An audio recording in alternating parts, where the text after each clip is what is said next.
Vamos con Juan Semino, SEMI, que es la nomenclatura. Juan Semino es una empresa dedicada a la elaboración de productos derivados de la molienda de trigo destinados al uso industrial exclusivo. Por ejemplo, elaboración de harinas de trigo común, especial y premezcla, salvado de trigo, gluten de trigo vital y modificado, almidones de trigo nativo y modificados. Detalla además su compromiso estableciendo y comunicando su política de calidad e iniquidad, como se describe a continuación, que hablan de mantener un trabajo seguro, ordenado y limpio, de los cuales cumplen con la norma FSC 22000, una norma de calidad, una norma de higiene. Promover el compromiso de los recursos humanos, mantener estrechos canales de comunicación con el personal de la empresa, clientes, proveedores y demás eslabones de la cadena alimentaria, buscando lograr un compromiso en los mismos de la calidad e inocuidad, buscar la satisfacción de los clientes a través del trabajo y mejora continua de los procesos, cumplir los requisitos aplicables en los procesos y productos elaborados y desarrollar la mejora de los procesos mediante la inversión, investigación, desarrollo de manera que garanticen la calidad e inocuidad de los productos. Acá están todas las certificaciones para, de calidad, higiene, de responsabilidad empresaria. Una cosa antes de ir a los números es que como inauguración de la campaña 2021 se hace una especie de subasta del primer lote de trigo, lo cual Semina obtuvo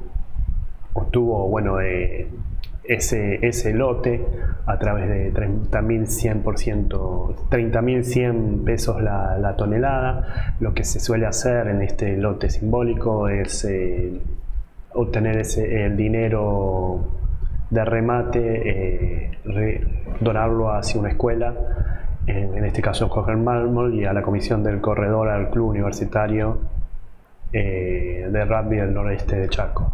Además, lo que se destaca que la contribución de la cadena triguera para el PBI del 2022, es decir, la liquidación, será un 44% por encima del registro del año anterior.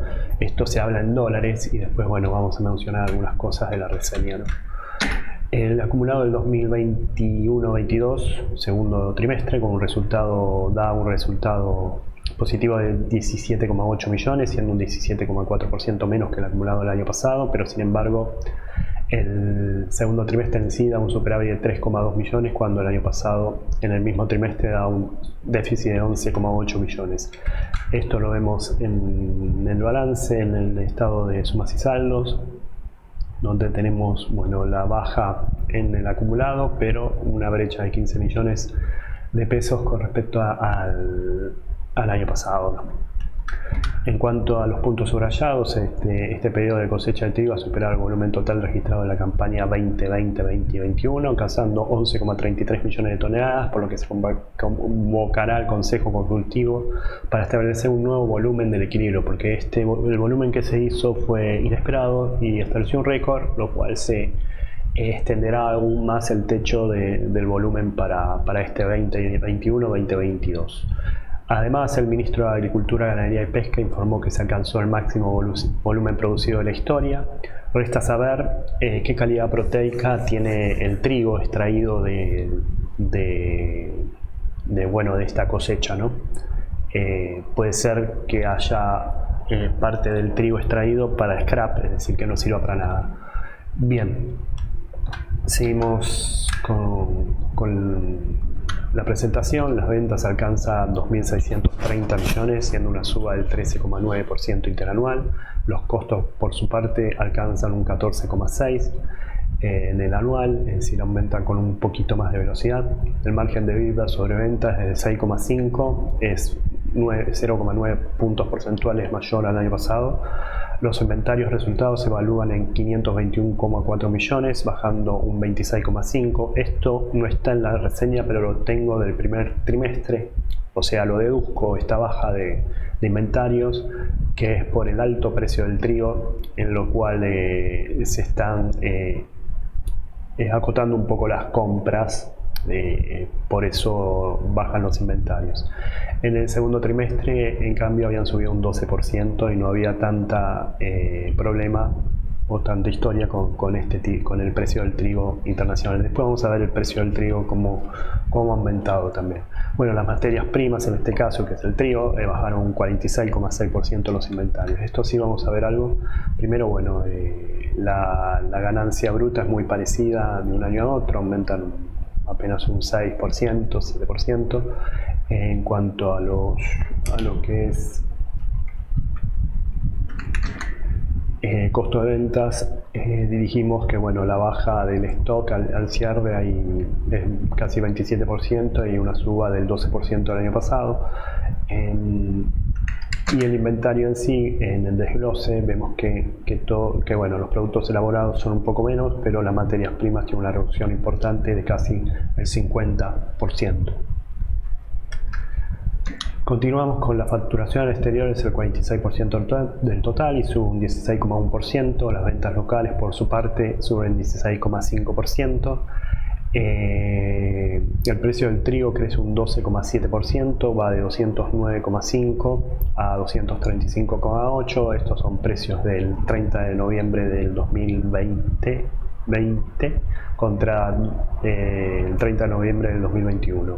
Por su parte, Adeicar, que es el lugar a donde se cosechaba y se extraía olivo, en Catamarca, el balance de los bienes registrados inservibles y los vendidos fue un resultado negativo de 7,1 millones. Se vendió el campo de Catamarca, pero igualmente por costos de oportunidades, por maquinarias que no sirven más y todo eso, dio un negativo de 7,1 millones esta venta. El resultado neto imputado de Adricar es un déficit de 2,7 millones, en el año pasado era 4,3 millones. Ahora vamos a ver algunas cositas sobre lo que hablé en esta filmina. Tenemos lo siguiente. Primero, bueno, los ingresos. Lo que más es venta local, que hay un aumento del 16 y pico, igual que ventas del exterior. Después hay otros ingresos, impuestos o comisiones sobre las ventas. En cuanto a los precios históricos del trigo, lo vemos en Agrofy News. Tomamos el precio de Rosario como referente. Más o menos se mueven a la misma tendencia todos los demás, que pueden ser de Buenos Aires, pero Rosario es el que más volumen tiene. Bueno, si bien el 31 del 7 estaba por debajo de los 200, al 30 de esta parte, que es el primer trimestre, es menor, más o menos en un 15, no sé cuánto dije, 15, 14% a todo lo que se mueve en el 2021 en este trimestre, ¿no? Por eso el precio del trigo. Esto es por un dato mal cargado supuestamente. En cuanto a Adricar, que no quiero dejarlo pasar, cambié el navegador porque se mueve mejor tiene mejor Adobe Acrobat y me es más cómodo. Bueno, lo que dije de Adricar, tenemos que las ventas de bienes de uso, estos son menos, la pérdida por la baja de bienes de uso es esto, y el resultado de las ventas de bienes dio un negativo, lo cual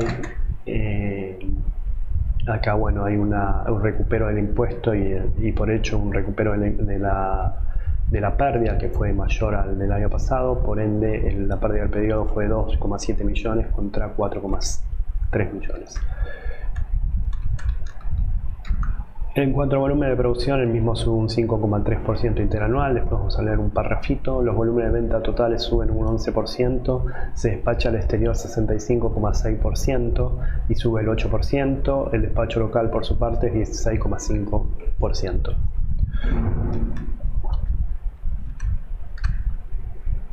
Esto lo tenemos acá. Primero leemos este párrafo.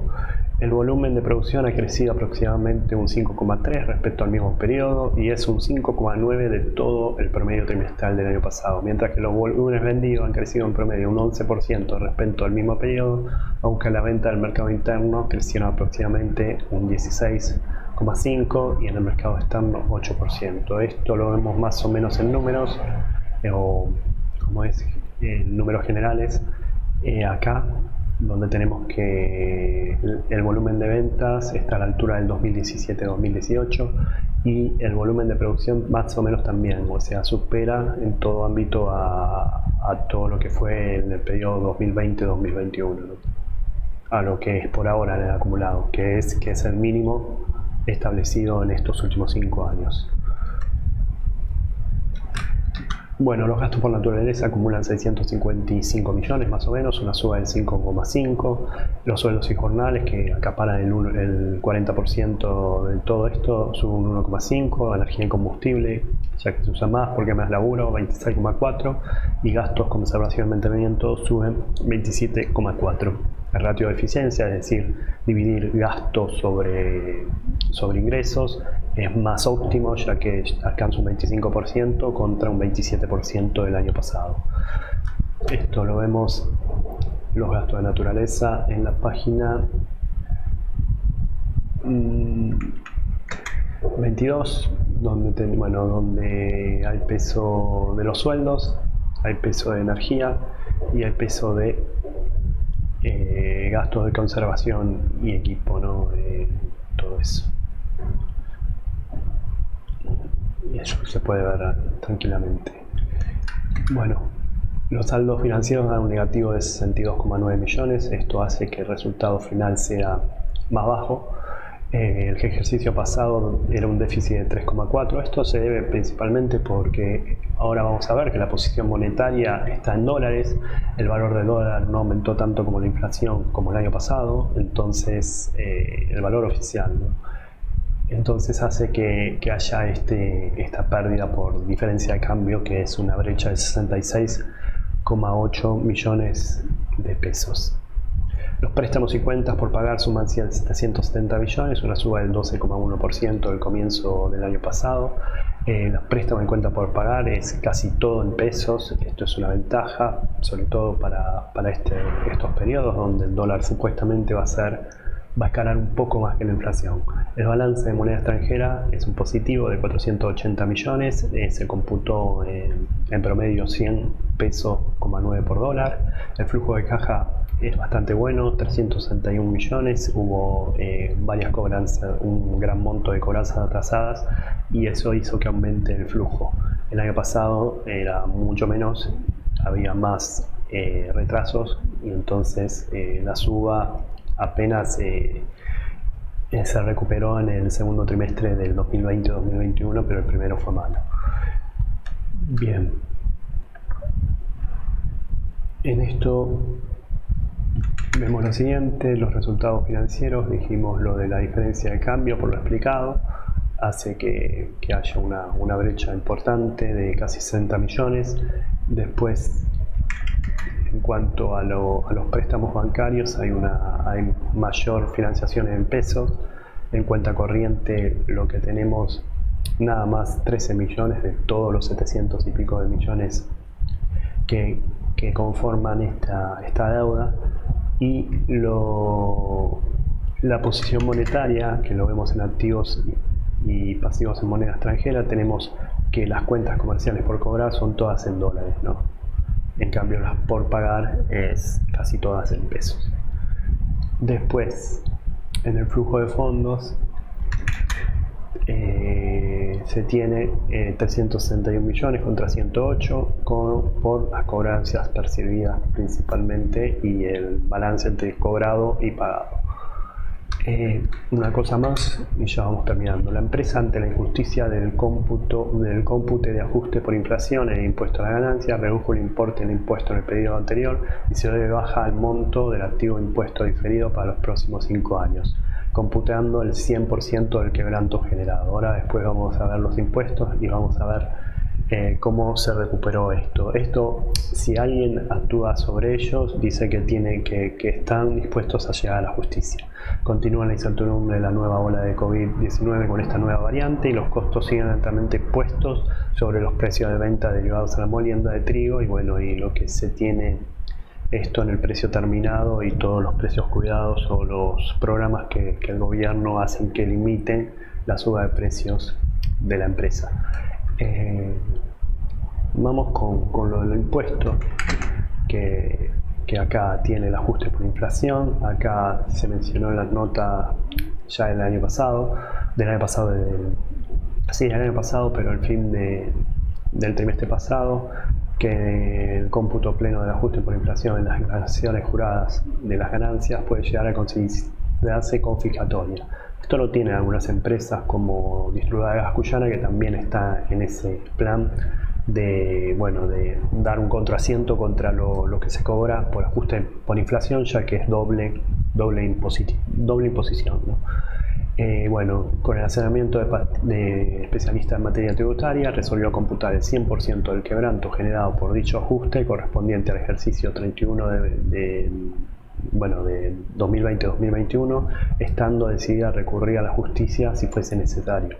El año pasado se terminó con un déficit o un quebranto y por ende se dio vuelta esto ajustándolo el año pasado, y se dio de baja el activo por impuestos diferidos, generando en los 5 o 6 años para el 2022, 2026 inclusive. Esto lo vemos en los impuestos, donde hay una recuperación acá lo tengo. En diferencia de la provisión anterior, se da vuelta a esto, se baja el impuesto, y la compensación de los quebrantos también se baja el impuesto, y los gastos y los ajustes por inflación también están restando porque no se computan. Otra cosa más, en los diferidos,